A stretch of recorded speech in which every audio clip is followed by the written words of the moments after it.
ମୁଁ ଜଗମୋହନ ପଟ୍ଟନାୟକ ଜିଲ୍ଲା କାର୍ଯ୍ୟକାରିଣୀ ସଦସ୍ୟ ବିଜେପି ଭାରତୀୟ ଜନତା ପାର୍ଟି କଳାହାଣ୍ଡି।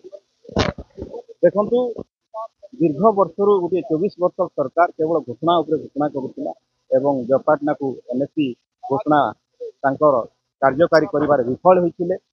ଶେଷରେ ଆଜି ଡବଲ ଇଞ୍ଜିନ ସରକାର ମୋଦି ଗ୍ୟାରେଣ୍ଟି ସରକାର ତାକୁ ପୂରଣ କରିଛି। ତେଣୁକରି ମାନ୍ୟବର ମୁଖ୍ୟମନ୍ତ୍ରୀ ମୋହନ ଚରଣ ମାଝୀଙ୍କୁ ଧନ୍ୟବାଦ ଦେବୁ ଏବଂ କୃଷ୍ଣଚନ୍ଦ୍ର ମହାପାତ୍ରଜୀଙ୍କୁ ମଧ୍ୟ ଧନ୍ୟବାଦ ଦେବି ଏବଂ ଆଗାମୀ ଦିନରେ ଏହି ମୋଦି ଗ୍ୟାରେଣ୍ଟି ସରକାର ବିଜେପି ସରକାର ଯାହା ଯାହା ଲୋକଙ୍କୁ ଆଶ୍ୱାସନା ଦେଇଛି ନିଶ୍ଚିତ ଭାବେ ପୂରଣ କରିବ ଏବଂ ଜୟପାଟନାର ମଧ୍ୟ ଉତ୍ତରୋତ୍ତର ଉନ୍ନତି ହେବ। आज आम जयपाटनावासी बहुत खुशी। आज लोकंकर सरकार मोहन माझी सरकार आज जयपाटना को बहुत दिन जेन दाबी थिला आज एनएससी मान्यता दीचन। 25 वर्ष नवीन सरकार काल रे जेनटा नहीं पारला आज 1 वर्ष 1 मास रो मोहन सरकार आज ताके पूरण करछन। आ जयपाटना वासी आज आम बहुत बहुत धन्यवाद जनाऊँ।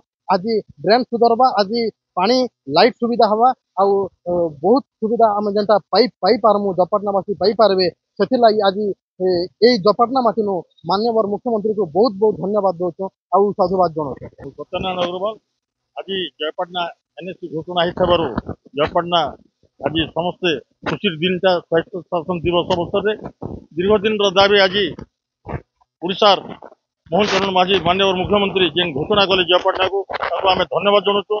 आम पूर्व सरकार मान्यवर पूर्वतन मुख्यमंत्री नवीन पट्टनायक जयपाटना को एनएससी घोषणा करते किंतु परवर्ती समय सरकार न आसवर एनएससी घोषणा रही जाता से जा हो 12टा एनएससी घोषणा है आम जयपाटनावासी निराश खेली जाता आज मान्यवर मुख्यमंत्री पूरण कर तेणुक भी आम धन्यवाद जनाऊँ।